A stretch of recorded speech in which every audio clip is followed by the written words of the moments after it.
Water bus. এই water বাসের যাত্রী ধারণ ক্ষমতা এইগুলোতে 100 জন এবং ছোট যেগুলো আছে ওগুলো 50 জন। এখানে স্পিড বোট আবার নৌকা এগুলো অত নিরাপদ না, কিন্তু এগুলো একটা নিরাপদ যানবাহন।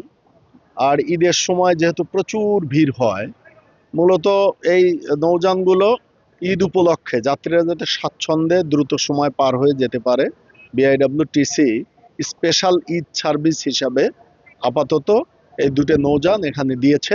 পরবর্তীতে যদি এই রুটে এটা জনপ্রিয়তা পায় তাহলে এখানে এই নৌযানটি তারা পরিচালনা করবে। ওয়াটার বাস একসময় ঢাকার চারপাশে বুড়িগঙ্গা নদীতে চলতো, কিন্তু বুড়িগঙ্গা নদীতে নাব্যতা কমে গেছে, তারপরে প্রচুর যানবাহন থাকে, জলযান থাকে, যে কারণে এটা ভালো চলতে পারে না। এখানে ভাড়াটা কম, তারপরে এটা একটা নিরাপদ যানবাহন, এটা অল্প টাইমেও যেতে পারবে, সর্বোচ্চ 1 ঘন্টা লাগবে, তার মধ্যে তারা চলে যাবে। লঞ্চে তো 1.5 ঘন্টা 2 ঘন্টা সময় লেগে যায়। আলোর পথে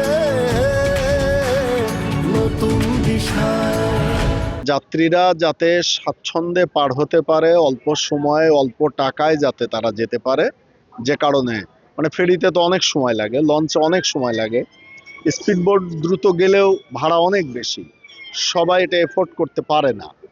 তাদের কথা চিন্তা করেই মূলত এখানে বিআইডব্লিউটিসি এই নৌযানটা দিয়েছে। যদি এটা জনপ্রিয়তা পায় তাহলে এর পরিমাণ হয়তো বৃদ্ধি করা হবে, এর সংখ্যা আরো বাড়বে। আমি এই নৌযান দুটি, ওয়াটার বোট 6 এটা এবং 10, এই দুটো নৌযানের চার্টার পার্টি আমি চার্টারের মাধ্যমে নিছি এটা দেখার জন্য। বিআইডব্লিউটিসি নিজে পরিচালনা করে না, কিন্তু তাদের ড্রাইভার মাস্টার কিন্তু চার্টার পার্টির মাধ্যমে অর্থাৎ ভাড়ায় চালায়। এটা আমি তাদের কাছ থেকে ভাড়া নিয়েছি এটা চালানোর জন্য।